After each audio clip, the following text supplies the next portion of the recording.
Hello guys, in this video I'm going to show you how to manage the advanced settings in Adobe Photoshop.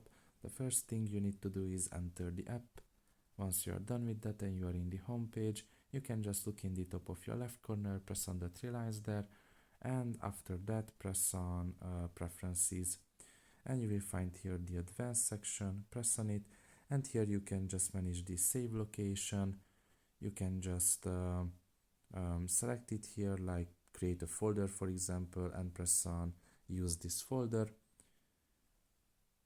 Okay, and you can also manage here the file naming, which can be sequence, date, original name, sequence. You can select one basically.